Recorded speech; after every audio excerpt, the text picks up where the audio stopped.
Hello, good morning, everyone. Welcome to this session.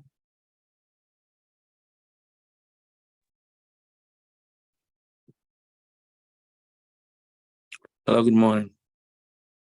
All right, good morning.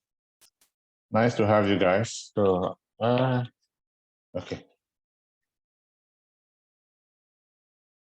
So I just wanted to have an introductory session with you this morning because I know that some of my prospective trainees will be coming from non-IT background. And then I wanted to have this overview and then also answer basic questions so that for people who will be moving on from here, they would have at least the foundation to be able to understand what IT is all about. All right, guys, my name is Akin Aregbesola of theITern, that's the company name that does this training, and we are located in Texas, USA. All right, so you are welcome to class AI. Jatri, James, Joe, Nicholas, Titi, Hugo.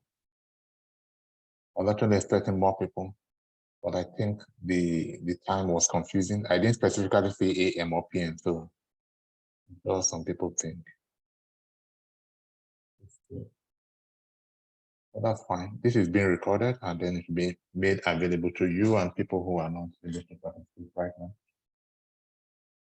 2-3 hours after class there. All right, guys. So what I want to do first of all is give a basic background of IT generally. And then once we are done with that, we can now zoom into DevOps and see what DevOps means, and then all of the processes and steps involved in the DevOps deployment methodology. All right, so for some of you, this fundamental may be too simple, but just bear with me, but because I know at least one person here who needs to understand what IT is all about. All right, so to start, I will go to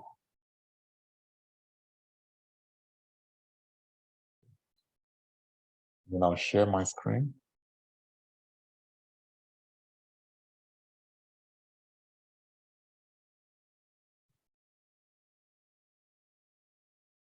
All right, so can you see my pen brush?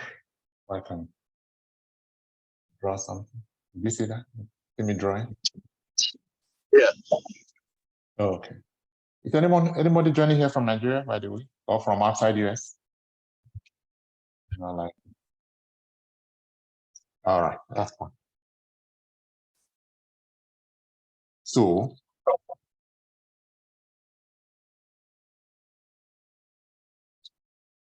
all right, guys, let's start.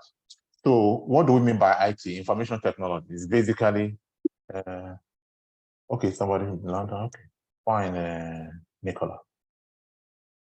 So, when we have,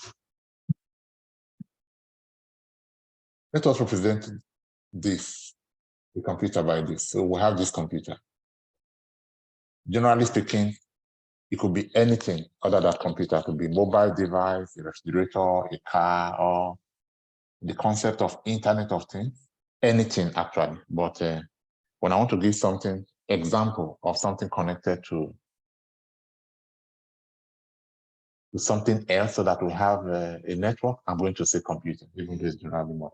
All right, so we have this computer. When you have this computer and then you are sitting there and operating this computer, in those days, you would use this computer basically for stuff like word processing, use Excel for spreadsheet, use CorelDRAW for, you just do stuff that are beneficial to you only. And then maybe you print whatever you have, use the computer to output, you print to a printer here, all right? And then you can take the hard copy somewhere for presentation, for analysis, and so on and so forth. All right, when you have this kind of situation where you just use the computer by yourself to do stuff like this, we say this is a stand-alone computer. All right, stand-alone. It's not that the concept is really useful these days, but just so that you get used to the terminology, to the vocabulary, to IT terms. All right. So like I said, standalone is almost useless these days. For computers and the technology that computers offer to be useful, we must have multiple computers, usually separated by distance, either within a building or within a town or even globally. You have computers or generally devices that are connected to one another. When we have this interconnection of multiple devices, so that instead of having to print like you did with the standalone, to take this paper physically somewhere else or to save some system resources to an external medium like a flash drive or hard disk and then move that around. What you now have is that because these computers, these devices are interconnected, then whatever you have here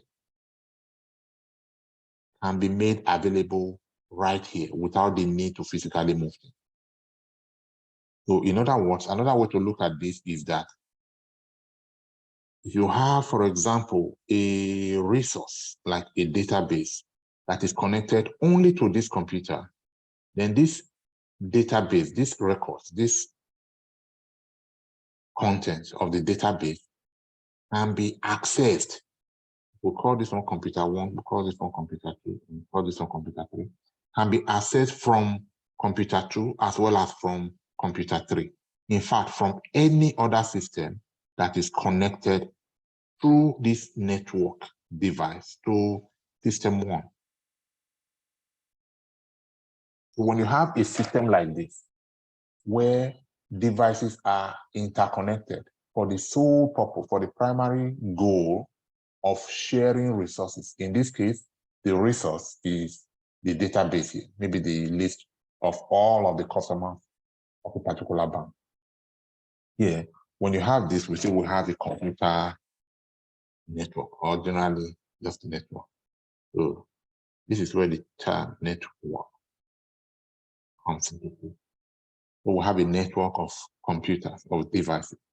So anytime we say network, it means that what is available on one system can be shared with the other systems, the other devices within the network. And this is the beginning of information technology.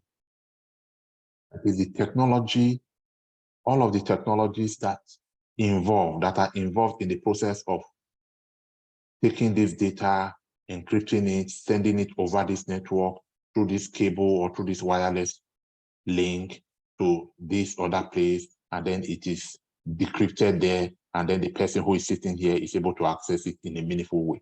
There are a lot of technologies, from encryption to databasing to networking to the study of this device to the study of this cabling and how data is converted to bits to be able to transmit through this cable. A lot of technologies involved. So you have the aspect of security, networking, database, operating system, and so on and so forth. So IT is very wide, but everything together, working together to make the manufacturing of the data here possible, and then make it possible not just to sit on this system as standalone, but to be able to transmit usefully to this other system. That is what we mean by information technology. So the aspect of information technology that is specialized in amongst these technologies is now optional. But before we zoom into the various options and specifically into DevOps, we need to have an overview of what these things are. Okay, so when you have this network of computers within a building, maybe a 3-story building, a 15-story building, as long as it's within a building, we call that kind of network local area network, LAN. In other words, a small kind of network, small network, local area network. It means the network of 500, 300, 700 computers within a building. They are all local area network. And then, of course, it is possible for, okay, let's stop at local area network. Now, when you have a local area network, and then you have, say, for example, another system here. Let's call it a special system. Let's give it a different color, maybe. Such that anyone from outside of this local area network, maybe this local area network belongs to bank A, and then somebody is trying to log into the bank system from outside of the bank. So when this person is trying to access a record in this database, for example, he's going to connect from his system here, and then he's going to come into this network through a gate here, through a door, because these other places around the network is a wall. It's a wall around the network. The only place that you are allowed, the only place there is a gate, the only place there is a door to come into this network is through here. So for that reason, we call all of this wall around the network firewall. So you cannot go in through there, it's blocked. There is fire, there's a fence. So this other place only through which you can go into the network is called your gateway. Gateway. So all traffic coming into or leaving the network will come in through the gateway. So this guy is attempting to come in. When he comes in here, he would not simply go into any server or any resource. He would be met by this system here. In this system, there are systems, specifically part of the operating system, working together to authenticate this user. Who are you? Show me your ID. What's your username? What's your password? Are you allowed on this network? He will check the register. There's a register of all of the devices within the network, who is allowed to do what, in terms of the account that is created for you. What are you allowed to do? Where are you allowed to visit? And so on. So this register is generally called your Active Directory. All right, so this system here is going to check the Active Directory to say, oh, there is a Joe Fizer trying to come in, and he says his password is this. And then he checks, oh, he's there, okay, fine. Then he will not be authentic. You don't need to have these things. You don't really need to, at this level, understand, know the meaning of the terminology. It's just an overview. Okay, so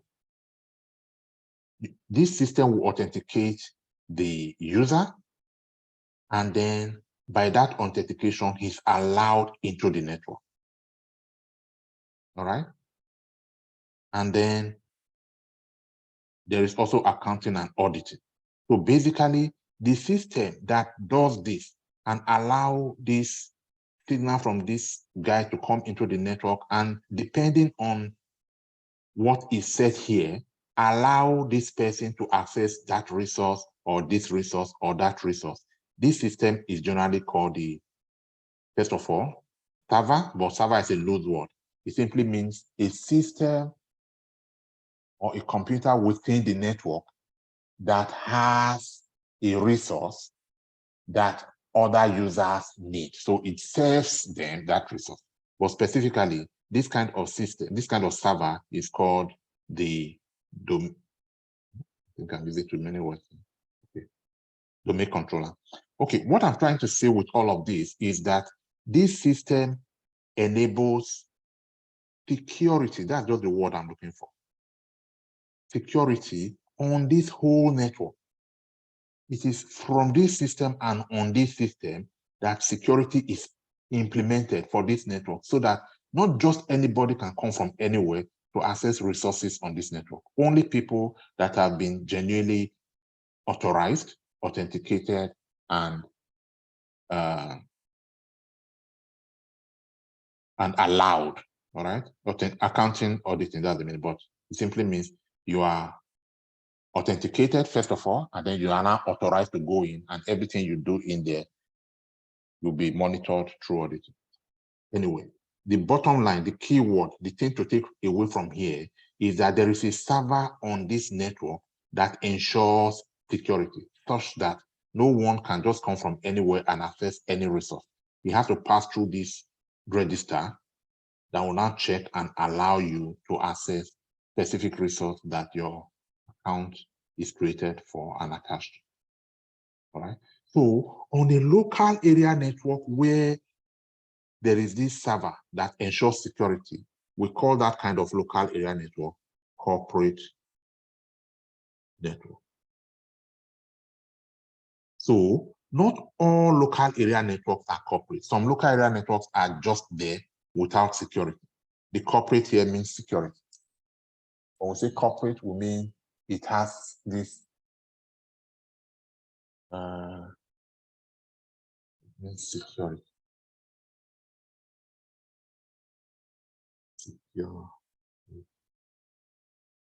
Secure network. All right, this is what makes it corporate. I'm still going to ask you. Okay, but you could also have, like in your home now, a network of your system, your TV, all of the computers in your home, your personal devices, your mobile, all of that, but not necessarily running this server where security is implemented. In that case, even though it's still a LAN, we call that kind of line small office, home office network. Right? So as an IT person, this is not, that's not what you are looking for. You are not looking for a SOHO. All right? So when you work for a bank, for example, a bank will typically be a single building of 80, 200, maybe 170 computers, all networked together, so that when the worker downstairs is attaching or modifying or querying, that's the best word, a database, he doesn't have to go upstairs to the server room to say, I'm looking, he will just access it right from here. There's the database. Right? So in that kind of environment, it's called corporate. But in your own home, where there is nothing to secure, you don't keep money, there is really, and therefore there is no security server, then it's called SOHO. Fine. So that is for local area network, the smallest kind of network. Now, for this server, the operating system that will run inside that server to give you this security that we're talking about, that has all of the interfaces and all of the configurations to enable and configure this security. That operating system is generally the Windows Server, that's the key one, Windows Server operating system. So for people who want to work in corporate environment, want to work as an IT administrator for a bank or for a small office of 150 workers and those systems, even up to 3,000, 5,000, in theory, all of those, any network of 10,000 devices and less, they are regarded as small networks, all right? And therefore, for small networks like that, the operating system, Windows Server, will do well. So for people who want to work in that kind of environment, going to learn Windows Server operating system is the place for you, so that you can work in corporate organizations for this small network, usually as Windows network administrators. All right.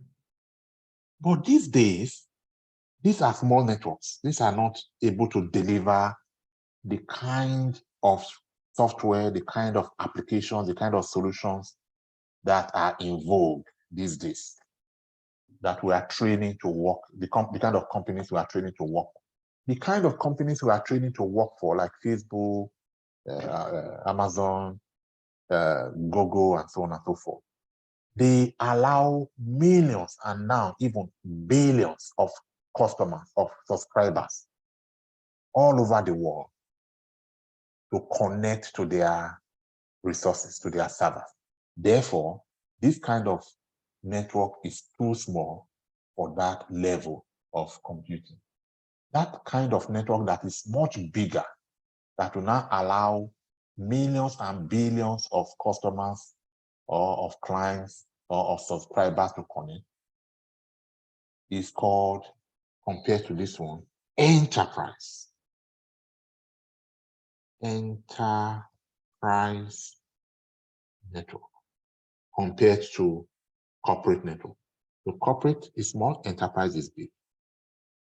And for enterprise networks, they also have a server that would allow the security, that would help them share resources within this enterprise network.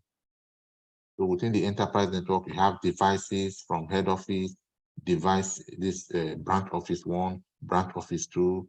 You have mobile devices from millions of customers from China, from Japan, from Malaysia, from Africa. Everybody's connected.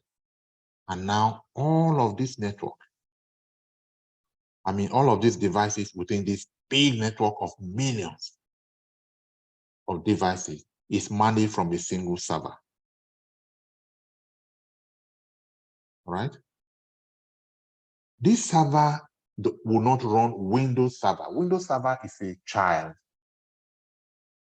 All right? Windows Server, this network is too heavy for Windows Server operating system. It will crash.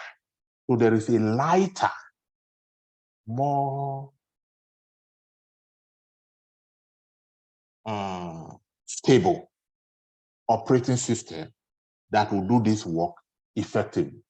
And that operating system is called, generally, it's called Unix operating system, but more specifically, the kind of Unix, the family of Unix that this server will run is called Linux. So Linux operating system.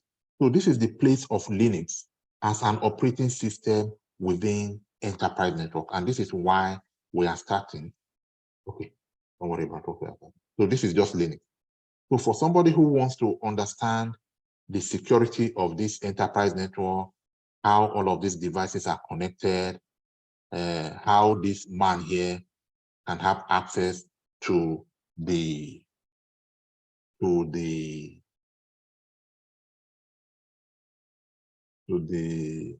application, to the app that is saved, that is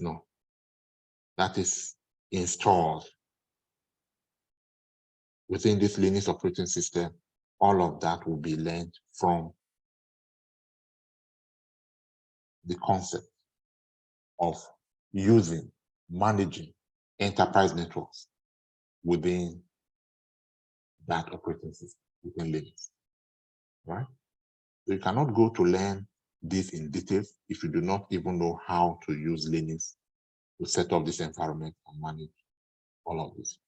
Because at the end of the day, even though there are billions of them, they are all managed from, they are all part of a network and therefore managed from the central, the core of the network. And that is the server running the operating system. All right, I'll talk for 5 more minutes and then I will take your question. Now, in all of this, my assumption, what I have in mind in explaining all of this is that these devices, this computer here, this one, they are physical computers. You go to the market, you buy a computer, you connect that computer through cables and using this thing in the middle will be called a switch, a network switch. And then you run cables, again, that is old school. How many computers can you connect? How many devices can you connect using that method? So in order to be able to connect millions of subscribers, of customers, this method is active. What we want to do, what we do these days, this modern technology, the reason you are here is that we don't do things physically anymore. We don't run cables, we don't run physical devices.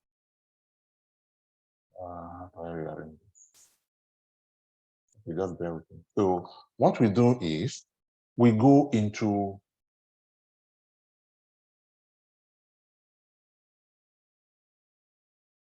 there is a place, imaginary though, all right, called cloud. Now, all of these devices, first of all of the devices, technology, hardware, software that you need to set up a functional network, as explained here. A functional network, whether that network is a LAN or an enterprise, all of the cabling and everything else that you need, including the physical computer and so on and so forth, that you need to set them up. They are generally referred to as infrastructure. So you have your infrastructure. And because that's a loose word that you can use anywhere, we want to say specifically network infrastructure. So this is a network infrastructure. Let me see. All right. This server is part of the infrastructure. This database is part of the infrastructure. This system here that you had as standalone is part of your infrastructure. This switch here. So anything, whether you can see it physically and therefore you can touch it, it's called hardware, or you cannot see it, but it's inside here as a software running. Anything at all that you need as part of this to make this network functional is called infrastructure. So in the case of cloud, that is all of the network infrastructure have already been provided by some company. For example, Amazon. So Amazon would have a data center, and then in that data center, you would have all of this infrastructure installed. So we have a data center. So you have a warehouse of, instead of having cartons and boxes and everything, what we have in this warehouse are computers, cabling, you have your cooling environment, you have cables, you have security guard, you have your power generator. So this is it, the data center running thousands of devices, storages, memories, everything working together to provide 1 million times the capacity that you had in your local area network of your corporate environment. And then they now made all of these services available to you through the concept of cloud, so that you can now come into cloud and set up a machine. By machine, I mean a computer, all right? Virtual.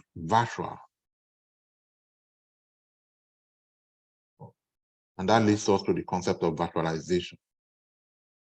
So you are no longer going to the market to buy things physically. All the physical equipment you need would have already been provided by this vendor through their data center. And then these physical facilities, resources are now made available, spiritually in quotes, in virtual form here, so that you, as an account owner, you can set up an account in their cloud, public cloud platform, and set up your server here. Click a button, create another server, and you can interlink all of them. In fact, they're already interlinked for you.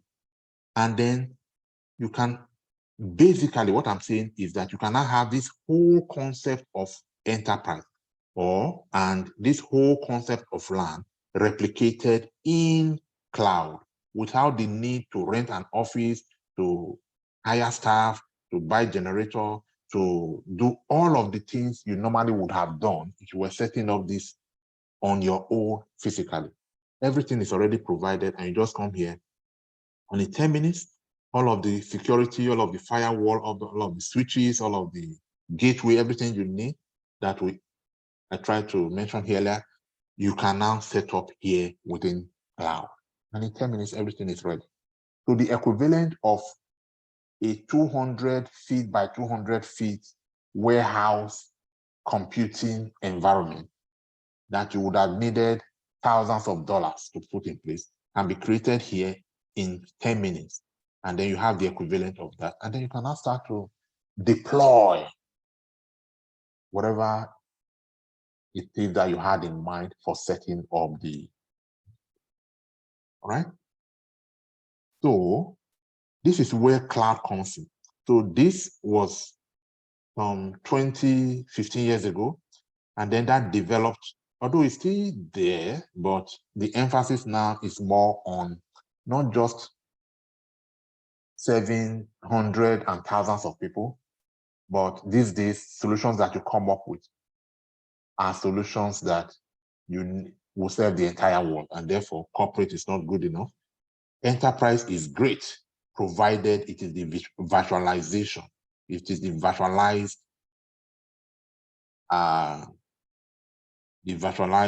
enterprise, not the physical one. And the virtualized enterprise can be implemented only in cloud. You can set up as many computers, as many network infrastructure as you want here, interlink them for the purpose that you have created them, right? So come back and talk about why would you need to set up, what's the purpose, what do you want to achieve? But before we go there, let's go back to the basics and let me just make sure that you are following me by taking 2 or 3 contributions from me. All right, did you understand that so fast? Was I too fast? Or? Yes, question.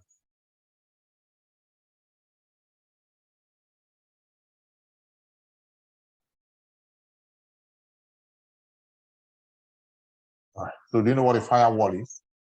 When you have a network, the network is always such that no one can access the network from outside because there is a firewall. There's a wall around that network. All right? Do you mind briefly going over the LAN, local area network, briefly? Yeah, so local area network will be a network of computers, devices within a building. Within a building. Doesn't matter whether that building is just a story building or 500-story building, as long as you have one network within that building. For example, the corporate office of a bank, for example, or any of these corporate buildings that you see around. The physical network that they run within that building is the local area network. Okay. And then so I see a database. That's, you said one is a database, and the 3 are like a computer, like you were giving an example. I got up, so I missed that part. Sorry. Yes. So we're saying that why would you want to set up a network, for example? For example, maybe you want to share this database. You want to share this so that you don't have this database replicated for each of the 300 devices that you have on the network. So you have a single database, but all of the 300 devices can access that database. That is possible only when you set up a network. Okay. Yeah. Thank you. Yeah.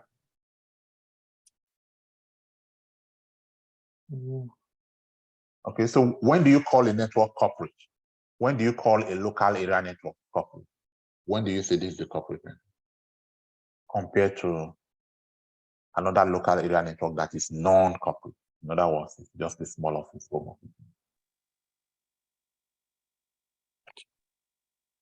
Security features. Yes, when there is security features. Oh, yes, correct. What usually,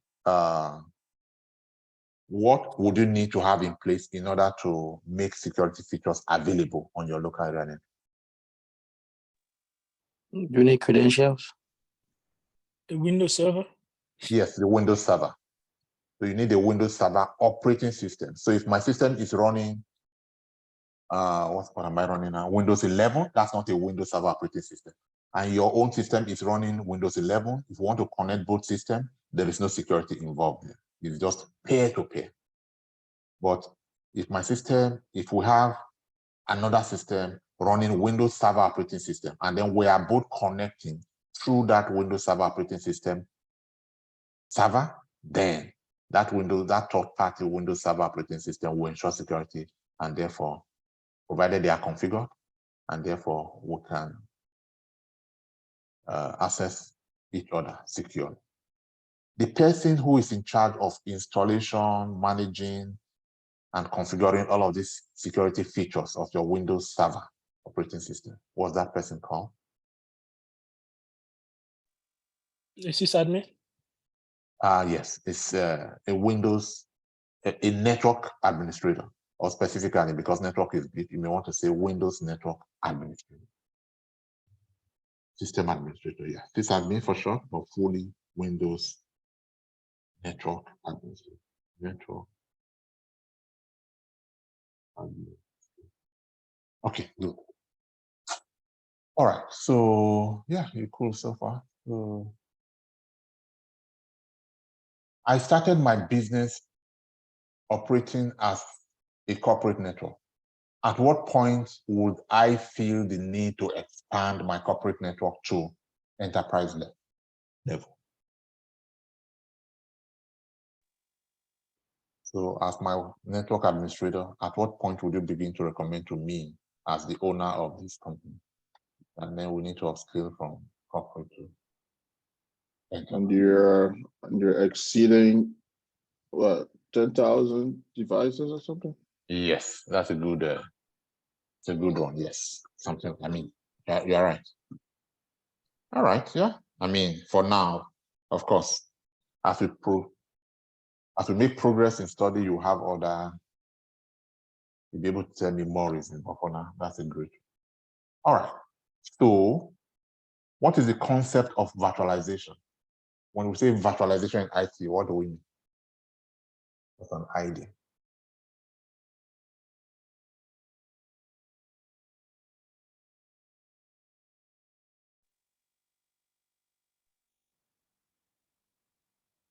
In IT, there is a term called virtualization. What exactly do we mean? Can you give me an idea? So, yeah, so virtualization basically refers to operating in cyberspace loosely. So it's like, yeah, so just you're accessing more resources, via one terminal. So you can log into the cloud and access multiple instances just through a virtualization technology like hypervisor or VirtualBox or something like that. Mm-hmm. Or let me put it another way. That's good. It's another too way. Complex for us. So I was looking for explanation based on the layman's perspective that I explained it from now, just to show me that. So you use big words that your colleagues may not be able to understand. But of course, I understand that. You are good. I think it's to like basically create more of like virtual computers in the cloud. The cloud gives you more opportunity to do a lot of stuff. So I kind of think is to create more computers in the cloud. I don't know much about IT, but that is my basic. Yeah, I'm looking for people who don't know much about IT to answer. Yeah, that's fine. But that's just like James said.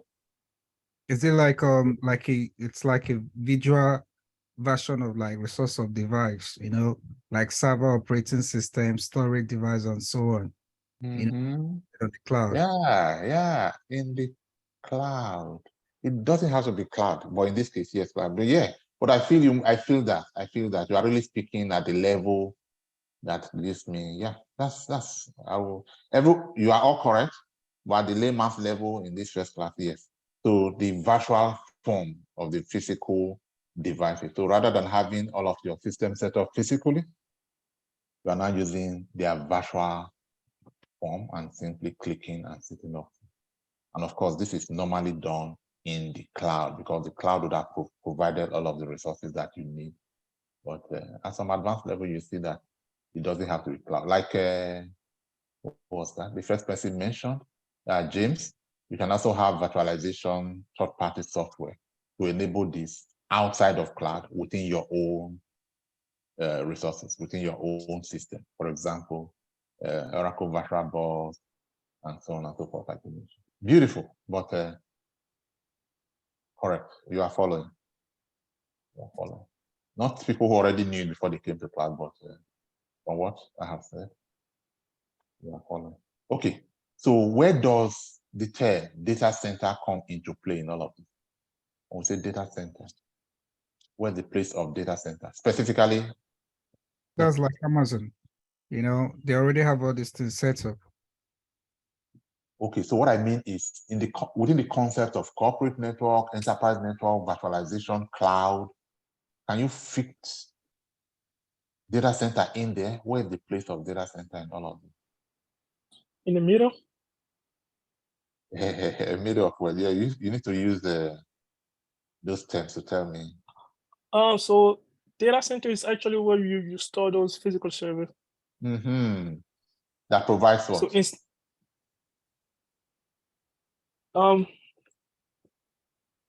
Virtual. Yes, so you are right. But, data center is the place where you save all of the physical resources that ultimately provides what? Or that virtual makes cloud. Yes, that makes your virtualization possible, or that provides, or more better, that provides your cloud services. So that's how we have this. If you take away your data center, then there is no service, no background hardware for your cloud services. And there is no cloud. So behind every cloud, there is a data center. Correct. Every cloud. So far, so good. We are doing great. All right. Any more questions? I will move on. No question. Okay. Now that we know that when we need resources or we need computing resources, all of the infrastructure that we need to create these resources are available in cloud. So we just go into cloud and then we use our knowledge of cloud to set up this infrastructure. Why do we need to set up infrastructure? What do we need the infrastructure to do for us? What we need the infrastructure to do, the reason we are interested in infrastructure, networking, systems, memory, storage, and all of that. The reason is, so that is cloud. So we have developed some solution outside of, maybe within or outside of cloud, but for this purpose, let us say outside of cloud. Solution means that we thought of a problem and then we decided maybe dating executives not having time to socialize and therefore not dating. And therefore we decided, you know what, let us create a dating app for executives, for example. Or like Uber did, want to digitize the concept of plugging down taxis and then cabs, and then they come to your home and then they pick you, and home delivery and so on and so forth. All of those are solutions. All right. So they are software, but these days they are actually generally better called app. So you have an app and you want to make this app available to the whole world. All right. So what you typically do is you go to cloud, you set up your server, and then you deploy this app in that server. So once your app is available here in this server, then it is automatically available. The way cloud is configured, the way cloud is that it's automatically available. All right. So when you have this place already prepared so that whatever you put here is automatically available to the whole world in cloud, we call this part operations. And we call this other part outside of cloud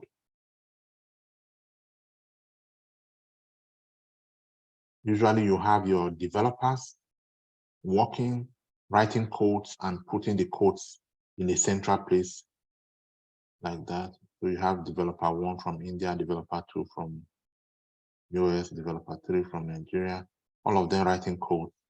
And then, so this place outside of the operations where these codes are written before they are now deployed into operation. It's called the bear.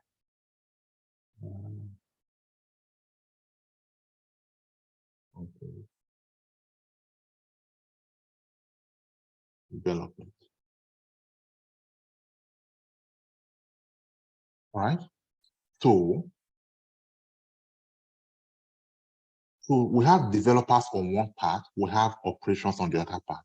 Now there is somebody who would be working from outside here, running Linux operating system on their machine and sitting here.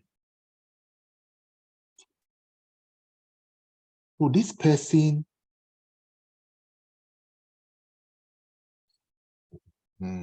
now, this application, once it is developed, somebody will take this application from here and deploy it, deploy it to operation. That is fine. If this application changes only once in a day or even once in a day is too frequent, maybe once in 3 months or once in 4 months, this is fine. But what if this application changes every 5 minutes or every 30 minutes? Every 30 minutes, a feature is added to this application. This application is doing something that it wasn't doing 30 minutes ago.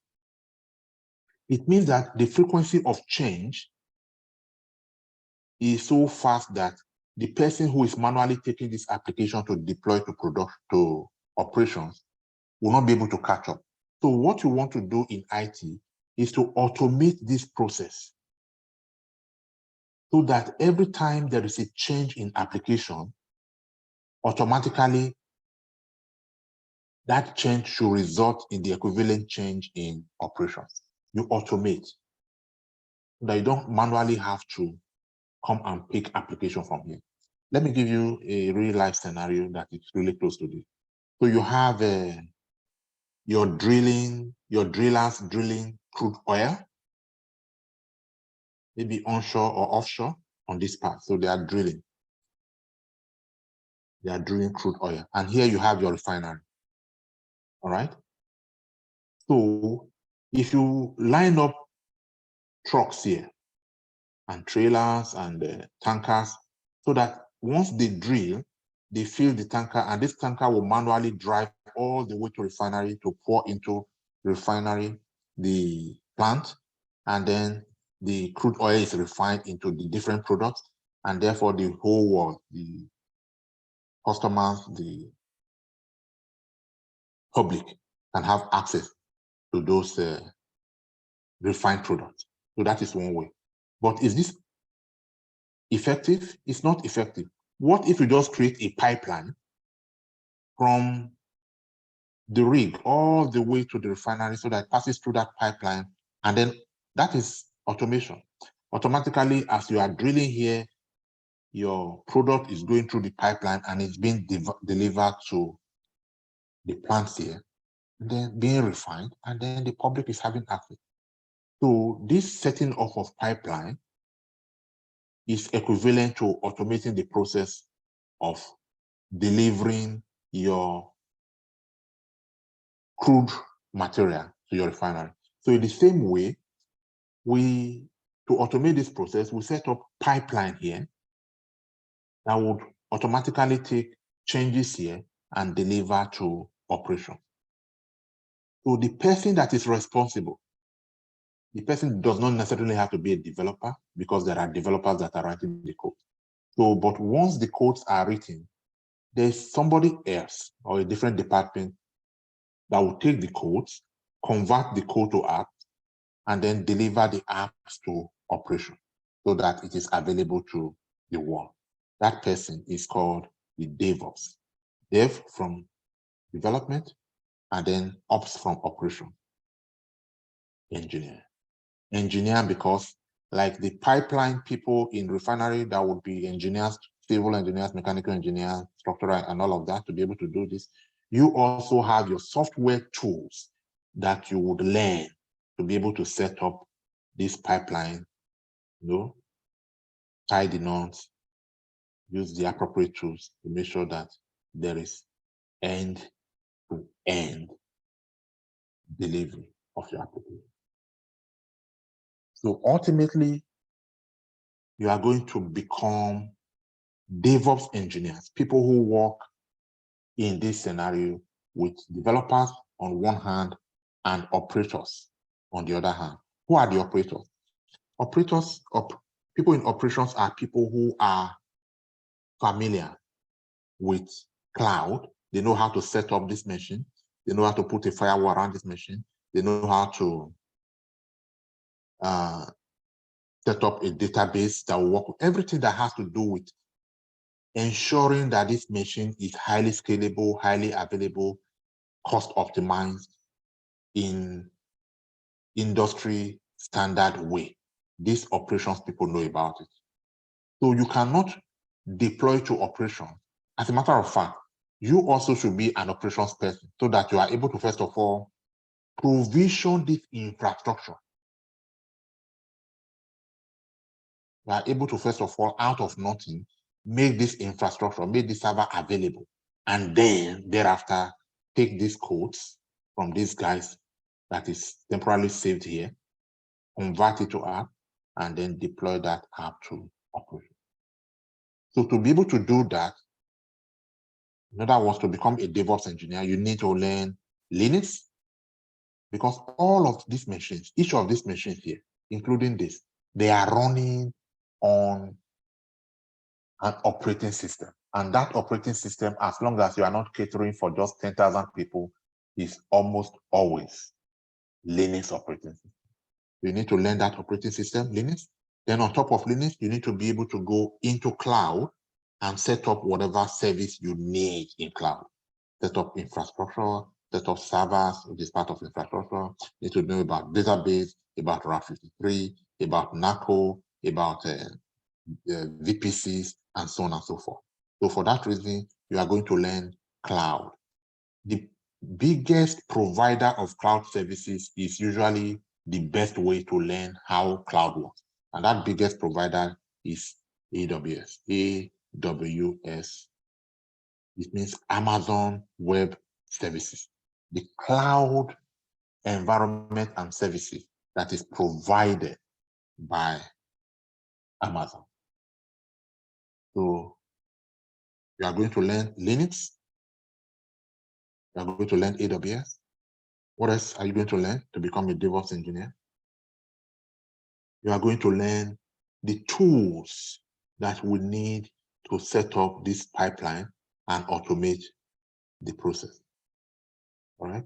So these tools are tools like Git, like Maven, like Jenkins, Docker, Ansible, and so on and so forth. So you learn all of that under DevOps, under the course I call DevOps 1. All right.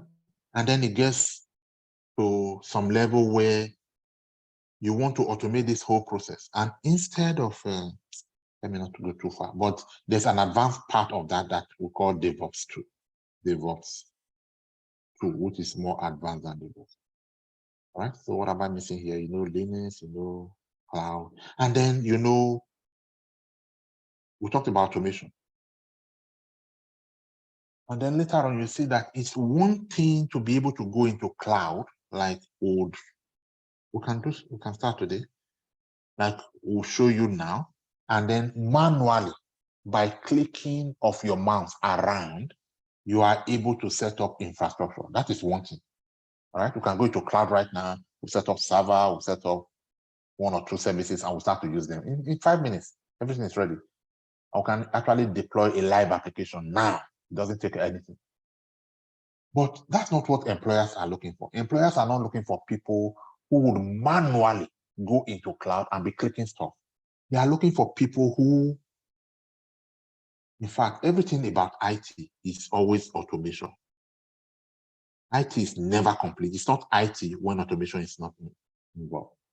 So they are looking for people who are able to write, or not necessarily write, they're able to implement the script that will go into cloud to do stuff.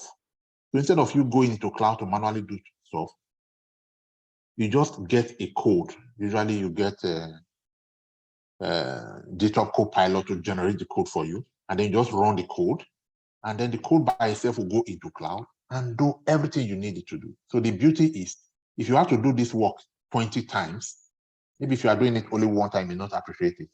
But if you have to repeat this work for 20 different customers of the company you are working for, then just by a single written code, you can run this, you can deploy that same infrastructure, and you can provision that same infrastructure and deploy that same application over and over repeatedly just by running the same code. So the ability to generate codes and run them so that the codes will be doing the work for you instead of you going into there to do it manually.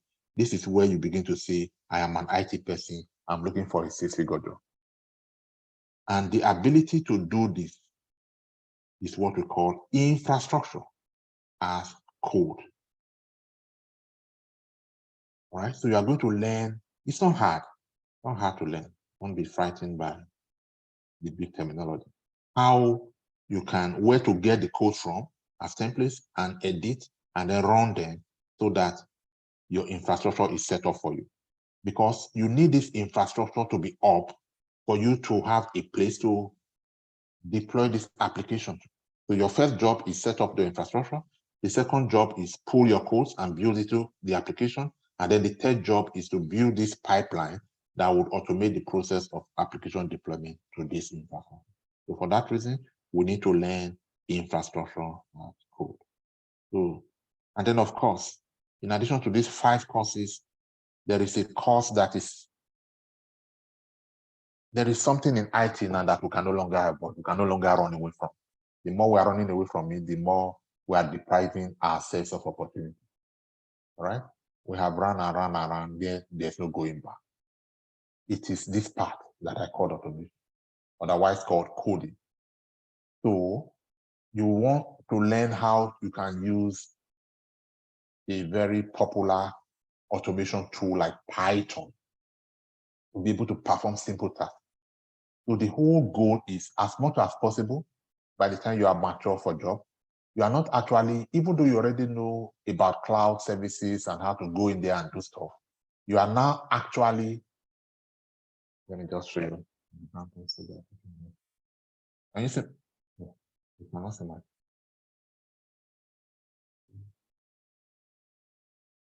Can you see my screen? Right? Yeah. Yeah. All right. So this environment, yeah, this will just reduce the long talk. This environment is called IDE.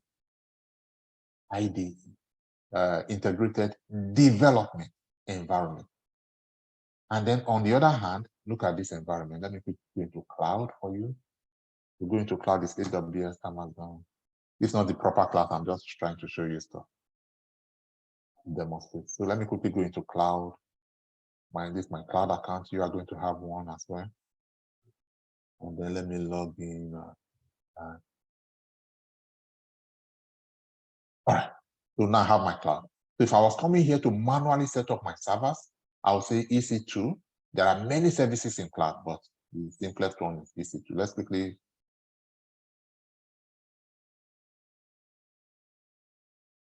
set up an EC2. So the manual way to set up an EC2, 3 EC2s, let me quickly run you through. I'm just trying to show you the place of infrastructure as code.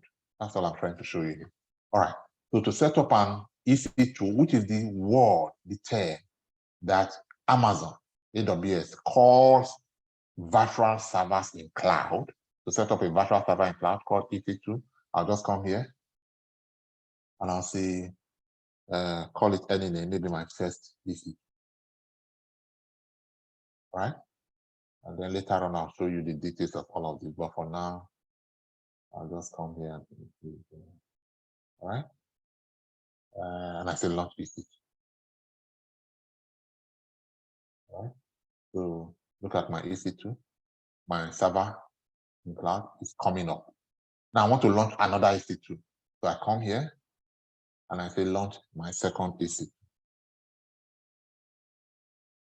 My second EC2. All right. And then I come here and I do that, for example. And then I say launch. All right. If you were timing me, I would have spent at least 1 minute now. Just going back, coming forth, and then I want to connect, and so on and so forth. Now, let's look at it. I can use this Python code to say, this is code. I did not write this code. It was generated by Copilot.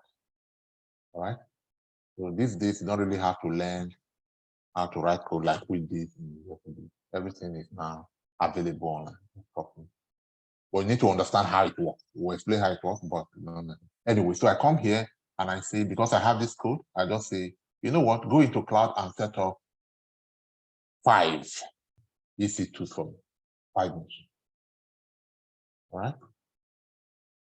And then for us, so that is it. So I just come here and I say Python 3, then that.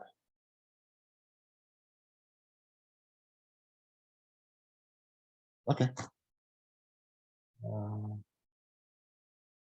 What am I? Client. So I'll need to be in the right environment. So Ubuntu.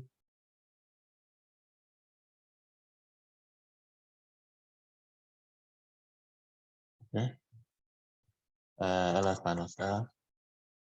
All right, so I'll do Python 3, then in fact, okay.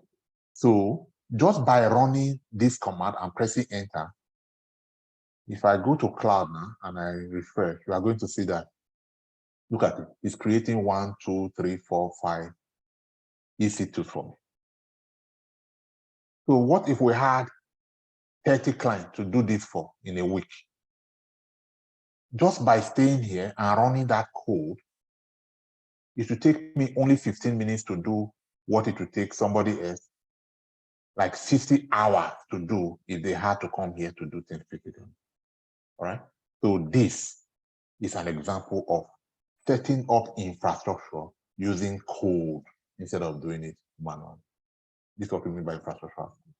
In this case, we are setting up just server, but it could be a complex case where, and then it tells me, oh, I have set up everything for you. This is the public IP address of the server that I set up for you, and this is the private IP address. So I can copy all of this, save them somewhere, and then I'll start my work. Did I confuse you more? Did you get the concept of infrastructure as code?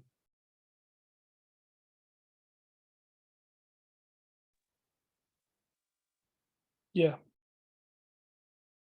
All right, you all did. Titi, are you here? Did you get it? Anyway, this is not the real training. I'm just showing you that for you to be able to say, I am looking for a job as a DevOps engineer, you must be somebody who is able to work almost completely from this environment. The more you are able to work from this environment, the more you're able to do stuff from this command line interface, from this terminal, rather than, of course, you have this option of coming to this console, this beautiful place, and using your mouse to click. So instead of doing work from here, but you are doing from here, the more you're able to, the more comfortable you are working from here, the higher your pay is. If you go get so comfortable working from here that you even forget completely that this console environment exists. In that case, you are talking about 250, 300K kind of job. The more you get familiar here, so this is the real item.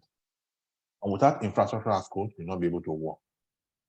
So all of the tools you'll be learning, all of the DevOps tools and all of the deployment, everything would, to a very large extent, 80% of the time, will be done from here instead of from here. Of course, at the beginning, we are going to do everything from here. And then you get so used to working from here, and then we'll now take you to working, doing the same thing, but from this environment. All right. So these are the courses that you will learn to ultimately become a DevOps engineer in 5 or 6 months. And we've broken down these courses into this. Can you see this? So in the first month, you will learn Linux administration. But this Linux administration will not be simulated environment. It will be in real cloud environment, like we just showed you. So you'll be learning to administer Linux, not in a lab environment, but in real environment within cloud. And then that you comfortably complete in 1 month. And by the time you complete this in 1 month, you may start to call yourself Linux system administrator. All right. In the second month, oh, this is important. In the second month, there is a course called Microsoft Azure DevOps Administrator. Now, when I explain this, I'm sure that at some point you would wonder, I have to learn this, learn so many tools to learn. If this is, okay, so the thing is, Microsoft as an organization has put something together, has put a software as a service together, where you do not necessarily need to go learn each of these other tools one by one. All of the services are now available within this single service. So this single service, they called Azure DevOps. They called Azure DevOps. So that all of these tools, everything that we tried to explain here earlier on from here, all the way, in fact, everything here, other than being treated individually and separately, can now be implemented within a single platform, within a single software as a service. All right. So this is the traditional DevOps.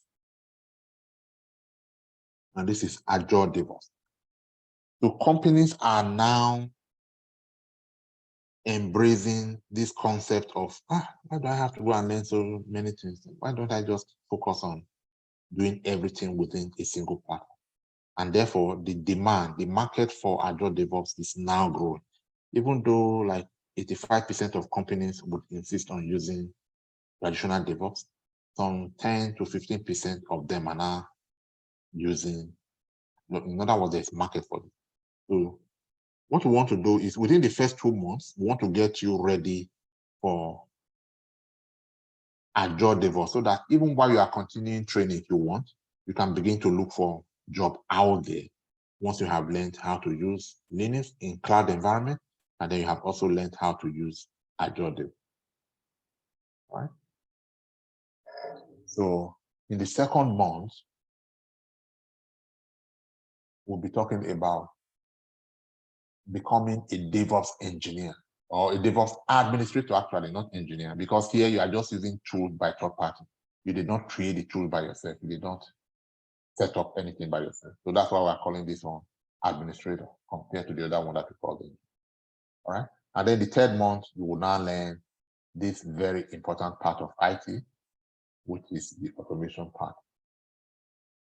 All right. We'll do the full AWS solutions architecting. This one is just introduction to AWS solutions architecting.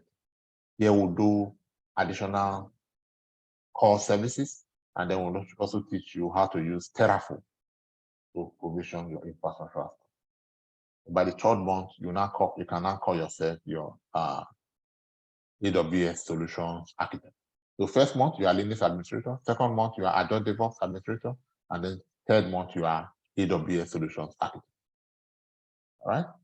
So that is enough to give you your first, the IT entry-level job to complete the first 3 months. All right. And then if you want to go ahead and become a guru so that you can get advanced level jobs where the opportunities are more and the competition is less, we'll take you through the CI/CD engineering that I talked about, and how to Dockerize or containerize application. And then we'll take you through Kubernetes. And then, of course, we'll take you through this new trend of using Python to automate. Even though you would have already learned to use Terraform to automate here, Python is one additional tool that will use to automate. And by the time you complete all of these 6 courses, then nobody is stopping. Nobody can stop you from getting the data. It may take longer than you expect occasionally.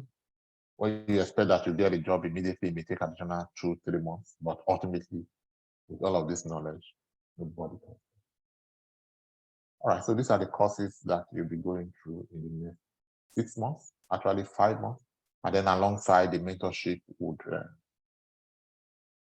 the mentorship will be covered in terms of sharing life experiences, giving you projects. Actually, not just giving you projects, completing projects together in class, and then giving you the opportunity to practice all over again by the time you watch the videos and you work with the manual, just so that you're not just watching and claiming the experience, you're actually doing it by repeating it. And then only then, because you have done it, can you claim the experience and say, yes, I have done this. By the end of all of these courses, especially these 3 bottom ones, you have completed at least 25 different projects that will be in your resume. And then you can use those experiences to those hands-on projects to claim up to 4 years experience. Because if you say you are completely new to IT and you're just coming from training, you're not likely to get a job. But if you say, okay, I have done this project and I've done this project and I have my repository. Look at all of the projects that I've done, I saved them, and then you share with your employer or your interviewer, then you stand a better.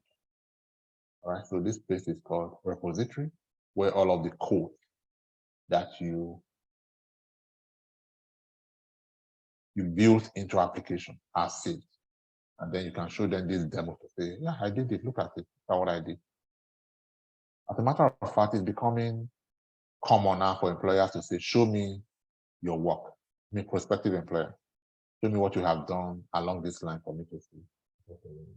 Or they give you a fresh assignment altogether and say, okay, you have 3 days, or you have 2 days, or you have 24 hours, complete this bit of assignment. Because you would have already done most of related projects, it shouldn't be so difficult. In any case, you'll be part of a forum, either your direct class, depending on the level of your training, or with alumni where you can share such projects to say, oh, I have this interview and I have this project. Anybody has experience? But before we even get to that level, we first of all want to get the basics right and be able to do stuff, at least basically, fundamentally on our own. It's only when you're able to do you understand the concept, that you can use the concept to build complex. All right, so at this stage, we'll take a break and then I'll take questions. And then we'll have completed our 2 hours for today. All right. So, yeah, I mean, my main, so after the break, you're going to discuss the class time, right? Yeah, let's discuss them. It's just 2 hours. Let's not, what I meant was we're not actually going on a break. Let's just discuss right away. I mean, taking a break from me talking, but let me use it. Yes, you wanted to know about class terms? Yeah, the days or the time now. Oh, okay. So if we go to brochure, you download brochure there. These are the different timings that we have. So first Monday of each month, that's why we are here today, because this is the first Monday of this month. We have Mondays and Wednesday classes. So you could do 9 a.m. to 12 p.m. or 6 p.m. to 9 p.m. CST. So take any of this. So since we are not so many here, we are just 6 or 7. We may not be able to spread you all across, spread just 6 people across all of this. So I may want to suggest that we focus on Mondays and Wednesdays. Is it okay for everyone to do? For me, Tuesday and Thursday is what I was looking. Is what I'm looking for. 6 to 9 p.m. Okay. That's what I'm looking. Okay. All right, that's fine. So is Tuesday, Thursdays comfortable convenient for everybody? So with me, I'm also looking out in the night because of the work schedule. Yeah. Morning I'm working, but I'm trying to still do it. So I think that second option would be good for me. Yeah, 6 to 9 p.m. should be good for me. And That's also, if we have are we gonna have a recorded version so that should Yeah, you miss definitely. and watch the video? Yes. So all classes are recorded, unedited, and then you can always watch videos, and then you also have manual step-by-step guide take you Okay. through. You just basically be.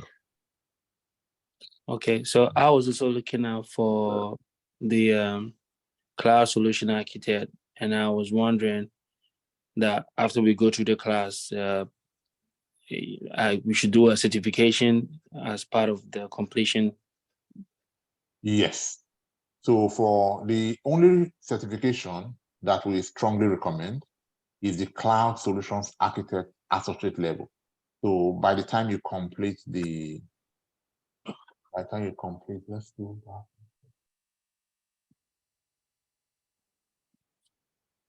By the time you complete this class, this one, month 3, you'd have covered all of the practical skills that you need to have that certification. Although certification is different from the practicals. So for certification, to write it, you would, on top of the practicals, you need to practice dumps. Your trainer will recommend the best dumps that will help you pass the certification the first time. The more percentage of people pass second time, but traditionally will have people passing the first. Yes, yeah. So this course. What of Terraform? Is there a certification? There is, but you will not need that. Okay. It will just be. So what you need is so rather than writing multiple certifications to impress employer, we'll just pick the best certification on top of the skills that you have learned here. So yes, you will know Terraform, you will know DevOps, but AWS certification is enough. More than enough. On top of that, what they will need will be, you have this practical exposure, have you actually done something before? Show me that you have done something. So those two will be enough.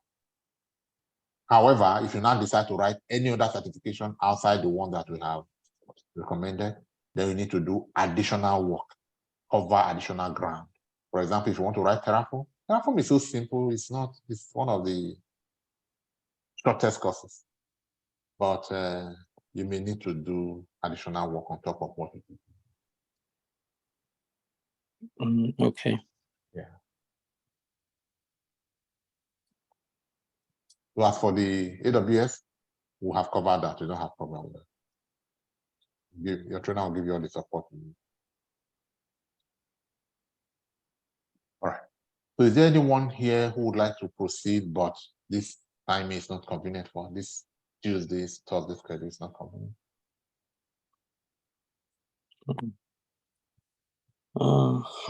Kind of. Yeah, we can chat about it if you don't feel like talking about it. Oh, okay. Yeah. All right. More questions? So is there a difference between a cloud engineer and a DevOps engineer?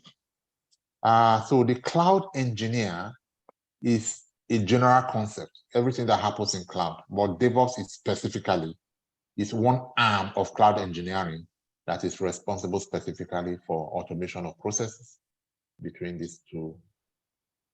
So the operations people are also cloud engineers. Even developers are cloud engineers. Database people, security people, networking people, we are all cloud engineers. So the different aspect of cloud engineering is what we are talking about. So DevOps is a department in the faculty of cloud engineering. Okay.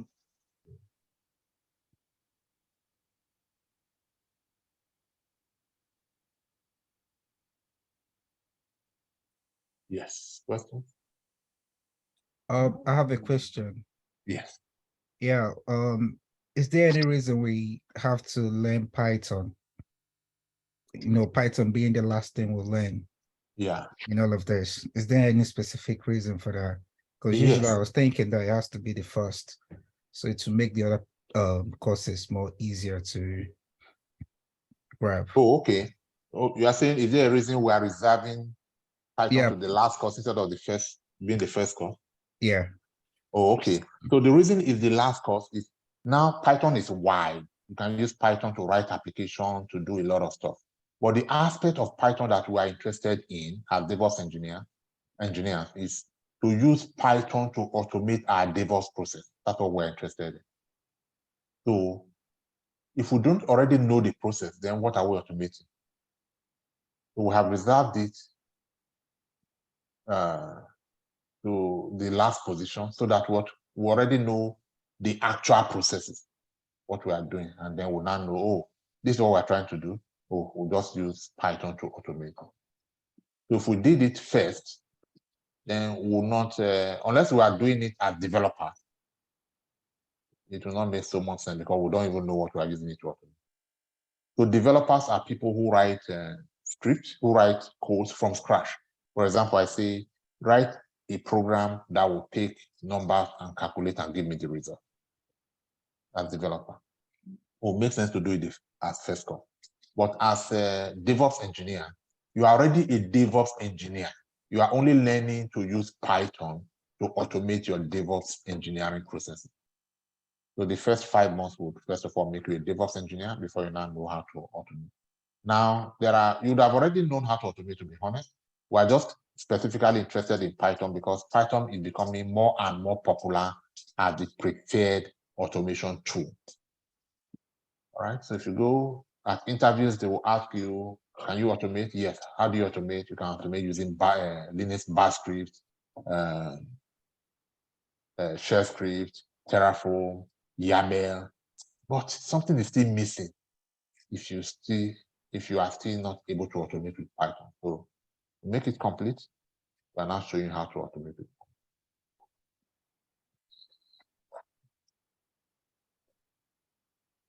Okay, that sounds good.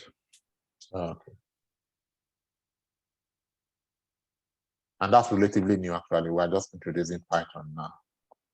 As of last month, we were not doing Python.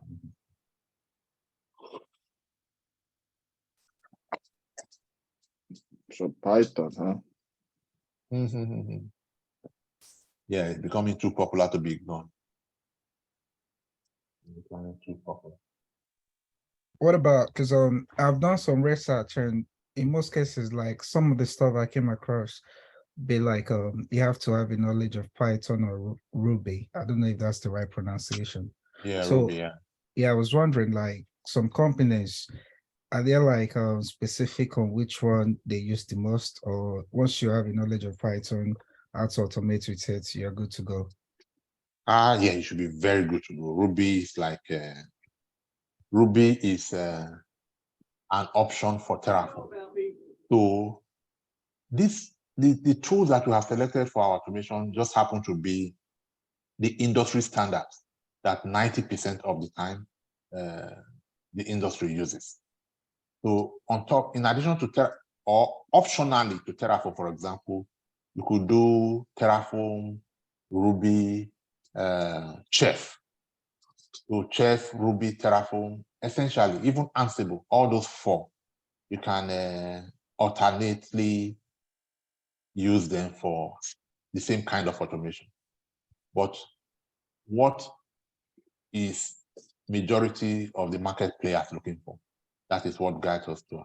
So yeah, Ruby, Chef and Ruby, they are fine, but not at the expense of Terraform. Not at the expense of, so Terraform first, and then maybe those 2 later if you want. Just like saying, you know cloud, you know Microsoft Azure, you know Google, but you don't know AWS. No, that's not acceptable. You must first of all know AWS as cloud before you now decide, okay, on top of that, I want to learn. So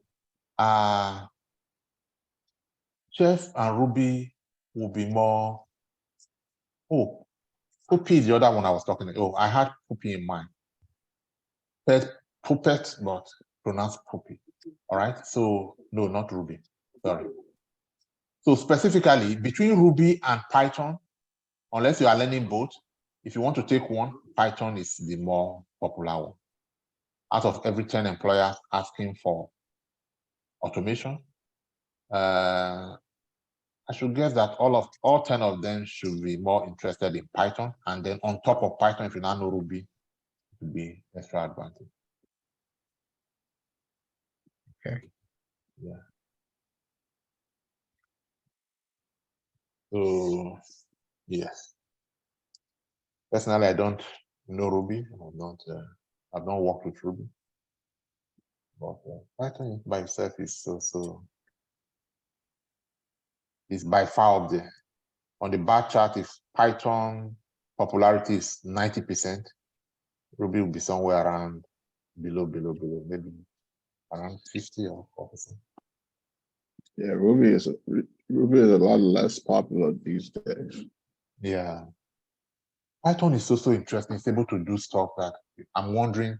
In fact, I am suspecting that in the next 5 years, Python is going to replace Terraform as the choice infrastructure as code platform. It's so simple to use. And look at this now. Anyway, you have not seen Terraform, so you may not be able to compare. So for me to destroy all of the resources I just created now, I just come here. Let me just comment this now. So I have the code is already here. So that's all. Look at the code. It says delete all of my running instances. If I just run that code, it's going to do it. I meant to ask. So is VSC like a standard IDE in the industry, or each Yes. company has their own proprietary? No, they don't need preparation. It's a standard.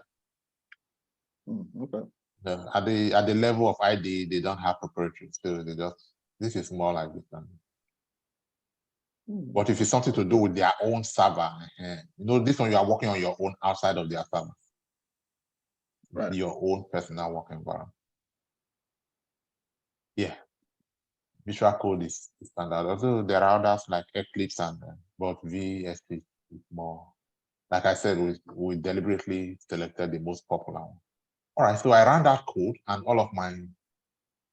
Even if I didn't log in here, I have no use. So if I refresh now, everything is gone. Everything is terminated. Just by running. So, but the equivalent to do this on Terraform is more complex than just this. However, Terraform as of today still remains the #1 industry standard tool when it comes to infrastructure as code. All right. So that is really optional what you use at your ID, whether you decide to use Eclipse, VS Code, VS Visual Code. It's really more of an optional thing because it's your personal preference. It is when it comes to now, I have done the work outside of my employer's environment. Now I want to deploy to the operation. And that is when you now begin to see, okay, what tool do they use in operation? How to learn that stuff.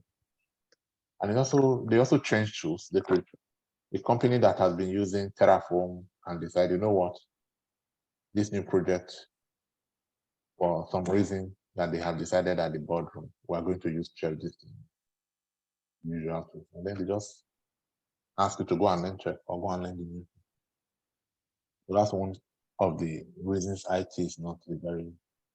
You really never arrive. You really never get to the point where you say, wow, I've learned all of the tools now, I'm fine. No. There's always need to learn something new every time. Yeah. Always new challenges that old tools may not necessarily cater for, and therefore you may need to learn a new tool to support the new application.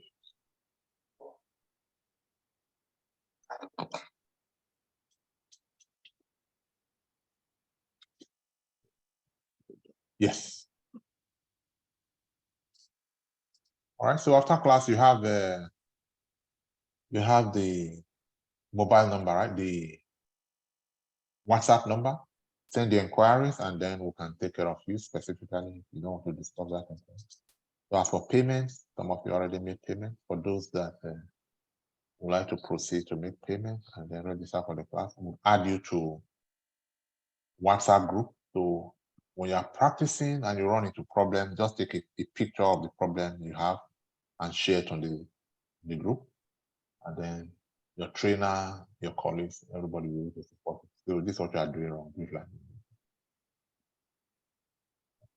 We'll add you to the group once. We'll see you. So, so you're going to create a new Zoom link for tomorrow classes, right? And then Yes, if we do that, then we'll share the new link in the group. Yeah, that's likely to be. It's likely that we'll create a new link to the class and then we'll share the new link. Tuesday and Thursday, 6 to 9. Okay. Yeah, Tuesday and Thursday. Yeah, that's fine. Or 9 All right. p.m.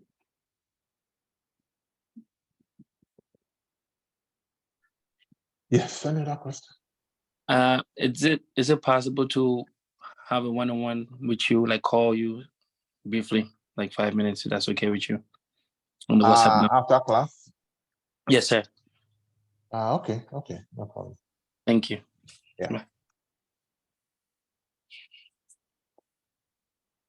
All right, guys. So that's about it. We actually scheduled 2 hours for this, but if there are no questions, then let you go. Sure. Thanks. Yeah. All right, then. So I'll be seeing you guys in class. I am free for Mondays and Wednesdays. So for Tuesdays and Thursdays, it will have to be another trainer because I'm taking DevOps too. But in any case, whoever trainer is taking you is the same quality. So hopefully I get to see you. Thank you, everyone. And then I'll share this video in another 2 hours. Thank you. Thank you. All right. Bye.